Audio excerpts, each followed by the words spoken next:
저는 네가 나왔어! 선을 졸라게 넘고 있는 남자, 세리아 대표 징징이 오늘은 인테리의 감독 콘테에 대한 이야기를 좀 해볼까 합니다.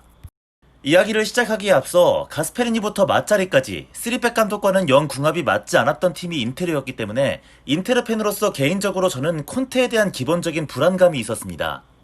그럼에도 불구하고 콘테가 감독으로 오는 것에 대해 반겼던 이유는 이 감독은 그래도 우승을 할 줄 아는 감독이라는 점, 그리고 성질머리가 아주 고약하기 때문에 조금은 느슨해져 있던 선수단을 확 휘어잡을 수 있는 인물이었기 때문입니다. 그리고 그 특유의 리더십으로 겨울까지는 리그 1위를 유지하기도 했었습니다. 하지만 결국 결론은 어떻게 됐습니까? 일단 챔피언스 리그는 바르셀로나와 도르트문트에게 밀려서 광탈, 유로파로 떨어지게 됐고요. 리그도 승점단 1점 차긴 했지만 어쨌든 유벤투스에게 밀려서 우승에 실패했습니다. 코파 이탈리아는 나폴리에게 지면서 4강 따리에 머물 수밖에 없었고요. 마지막으로 유로파 리그도 준우승에 머물면서 이름 그대로 콩테가 됐습니다. 그리고 사실 사건은 약 한 달 전 세리아 2019-20 시즌 최종전이었던 아탈란타와의 경기가 끝난 직후 있었습니다. 경기가 끝난 후 콘테가 스카이스포츠와 했던 인터뷰 내용이 큰 화제를 불러 모았는데요. 인터뷰 내용 중 중요한 부분만 발췌를 해보자면 다음과 같습니다. 첫째, 자신과 선수들은 구단으로부터 보호를 제대로 받지 못하고 있다. 안 좋은 시기에도 모두 함께 가야 하는데 자신과 선수들은 몇 달간 똥을 먹었다. 둘째, 3년 전 스팔레티가 구단의 내부 정보를 언론에 흘리는 스파이가 있다는 말을 했는데 지금도 달라진 것이 없다.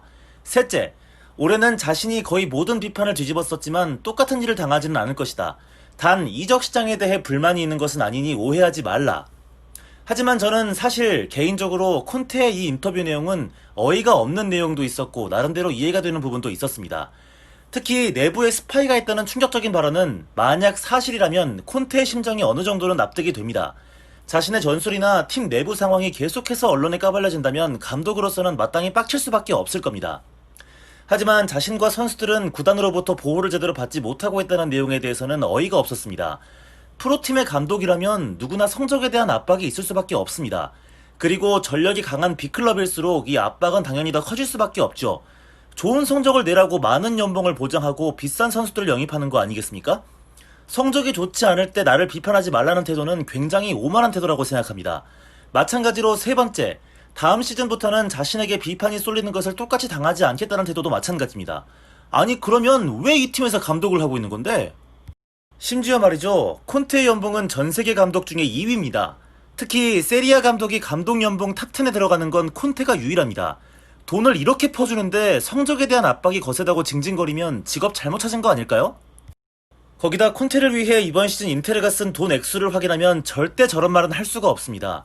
루카쿠 7,500만 유로, 일단 선임대 이적이긴 하지만 바렐라 4,500만 유로와 센시 2,500만 유로, 라자로 2,300만 유로를 여름에 썼고요. 선수가 더 필요하대서 에릭센도 2천만 유로에 추가로 사왔고 애슐리 형이나 모제스도 급하게 데려왔습니다. 중요한 건 이 선수들에게 이 정도 돈을 쓰는 동안 인테르가 선수 판매로 얻은 이익 자체가 가비골 1,800만 유로, 바누스텐 1,200만 유로를 제외하고는 거의 없다는 겁니다.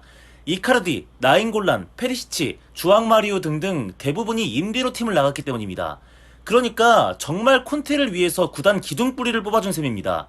이렇게 돈을 쓰고 감독을 위해서 스쿼드를 보강해줬는데 성적 가지고 비판하지 말라? 이건 팀에 대한 존중도 없고 자기 희생은 일도 하고 싶지 않은 개같은 심보죠. 아니 어떻게 자기 희생도 없이 그래. 승리를 쟁취할 수 있다고 그러는 게 그래. 난 도저히 이해가 안 가네. 어쨌든 저 지랄을 하고 나서 콘테는 유로파리그를 준비하기 시작하는데요. 우려와 달리 인테르 공식 홈에서 제공하는 사진이나 영상에서는 제법 훈련 분위기가 나쁘지 않았습니다. 하지만 세비야의 우승으로 유로파리그가 끝난 직후 또다시 콘테가 주둥이를 놀렸는데요. 다음 시즌 자신이 팀에 남든 남지 않든 구단 경영진과 이야기를 나눠볼 것이고 자신이 전에 언급했던 문제에 대해서는 결코 물러서지 않겠다는 이야기를 했습니다. 그러니까 자신이 다음 시즌 팀을 떠날 수도 있다는 얘기를 직접적으로 언급한 겁니다.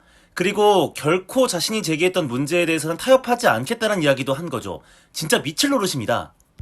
이쯤 되면 나 때릴 거야? 때릴 거야? 집요하게 물어보던 뽀로리 마냥 나 자를 거야? 자를 거야? 계속 물어보고 있는 모양새인데 아니 족같으면 그냥 감독 사임하라고. 그냥 그만두면 되잖아. 뭘 자꾸 이야기를 들어본다 하고 물어봐. 그냥 그만두면 되지. 그냥 얘기해 이 새끼야. 뭘 물어봐 이 씨발놈아. 그리고 결국 콘테와 미팅을 하기 위해 인테르의 스티븐 장 회장이 급하게 밀라노로 날아왔습니다. 이후 빠르게 오피셜이 떴는데요. 네, 콘테 잔류 확정입니다. 콘테와 스티븐 장 회장의 미팅에서 오갔던 이야기들을 정리하자면 이렇습니다. 일단 스티븐 장 회장은 코로나19 사태로 구단 재정 상태가 불확실해졌기 때문에 4천만 유로를 들였던 하키미와 같이 한 선수의 큰 금액을 지르는 것은 당분간 힘들다는 입장을 밝혔습니다. 이건 당연한 이야기이기 때문에 굳이 더 설명할 필요도 없는 워딩인데요. 스티븐 장 회장은 콘테가 거절할 것을 우려해서 700만 유로 정도의 퇴직금까지 준비를 해뒀다고 합니다. 사실 이걸 이해 못하면 정말 감독이 또라이라고밖에 할 수 없을 것 같은데 다행히 콘테가 오케이를 했다고 하네요. 다만 문제는 콘테의 입장인데요. 이 부분에서 저는 굉장히 빡이 치더군요. 앞으로 구단 차원에서 리그 우승을 해야 한다는 직접적인 언급을 하지 말아달라고 요구를 했습니다. 아니 이게 무슨 개같은 소리입니까? 아니 그럼 감독을 왜 하고 있냐고? 리그 우승을 요구하지 말라고? 지난 시즌에 유벤투스랑 승점 1점 차 2위를 한 팀인데 우승을 요구하지 말라고요? 그럼 이런 말은 도대체 무슨 정신머리로 뱉어낸 건지 도무지 이해를 할 수가 없습니다. 그럼 인테르는 다음 시즌도 의미 없는 시즌을 보내야 한다는 건가요?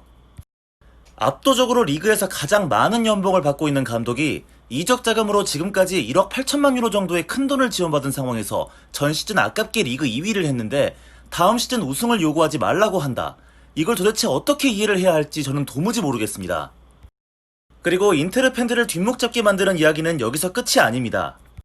몇 달 전부터 인테르 이적이 기정사실로 여겨졌던 두 젊은 선수 산드로 토날리와 마라시 쿰블라의 이적, 콘테와 스티븐 장 회장의 미팅 이후 완전히 파토가 났습니다. 인테르가 관심 없대요. 그리고 심지어 브로조비치와 슈크리니아르 방출을 준비한다는 보도까지 나오고 있습니다. 브로조비치는 바이에른 뮌헨 이적설이 대두되고 있고요. 슈크리니아르는 참 놀랍게도 토트넘의 은돔벨레와 수합될 얘기가 나오고 있습니다. 이 두 선수가 현재 인테르에서 루카쿠, 라우타로를 제외하면 가장 가치가 높은 선수들인데 이 선수들을 판다는 건 다른 선수들을 사올 이적 자금을 마련한다는 얘기와 같습니다. 그럼 도대체 콘테는 어떤 선수를 노리고 있느냐? 이제는 지긋지긋한 비달, 첼시에서 정작 콘테 본인도 경기 안 내보냈던 에메르송, 그리고 한국 나이 35세 제코, 거기다 다르미안 등등입니다. 그러니까 미쳐버리는 거죠. 팀에서 핵심 중에 핵심이었던 선수들을 내보내고 다들 하자가 있는 선수들만 노리니 정말 답답해 돌아버리겠습니다. 거기다 최근에는 콜라로프까지 진심으로 노린다는 보도를 접하고 정말 할 말을 잃었습니다. 아니 이제 선수 영입할 때 선수 나이 이런 거는 그냥 생각 안 하기로 작정을 한 걸까요? 제가 콘테에게 정말 하고 싶은 말이 바로 이 지점에서 나옵니다. 아니 우승을 요구하지 말라면서요. 그럼 젊은 선수들로 리빌딩을 하거나 미래를 그리거나 해야지. 영입해달라고 떼쓰는 선수들은 죄다 나이 30줄에 당장 우승을 노리기 위한 영입들 뿐인데 너무 앞뒤가 안 맞지 않습니까? 선수들은 베테랑만 노리면서 우승을 요구하지 말라니 이런 맥락없는 태도가 어딨냐 말입니다. 이 두 선수 판매도 그렇습니다. 굉장히 가치가 높은 선수들인데 지금 인테르가 방출하고 싶어서 안달난 모양새로 흘러가고 있어요. 예를 들자면 일단 물건은 A급이고 될 수 있는 대로 빨리 처리해줘야 돼. 이런 태도를 취하고 있는데 이 두 선수를 사려고 하는 구단이 이런 상황에서 잘도 값을 잘 쳐주겠네요. 후려치겠지. 그리고 결국 콘테의 요구대로 인테르가 비달을 노리는 사이 토날리는 밀란에게 뺏기게 되는 것 같습니다. 거의 밀란 이적이 확실시되고 있는 상황입니다. 그럼 마지막으로 인테르가 그냥 콘테를 자르면 안 될까요? 네, 안 됩니다. 일단 콘테가 잘릴 시 위약금이 어마어마합니다. 무려 4,800만 유로입니다. 우리나라 돈으로 약 679억 원 정도 되네요. 그리고 지금 잘라버리면 스쿼드 운영이 개판이 될 예정입니다. 일단 3백에서 윙백으로 쓰려고 비싼 돈 주고 사온 하키미가 붕 떠버릴 것이고 이미 완전 이적을 확정지은 산체스도 써먹기 힘들어집니다. 어쨌든 인테르가 감독 하나 때문에 이렇게 스스로 좆돼가는 꼬라지를 보니 다음 시즌 리그 상위권 경쟁도 참 볼만하겠습니다. 콘테야 그냥 끄지라 씨발로마. 지난주 개인적으로 바쁜 일이 좀 많아서 영상 업로드가 조금 늦었습니다. 앞으로는 너무 늦지 않게 업로드 할 테니까 앞으로도 많은 관심 부탁드리겠습니다. 감사합니다.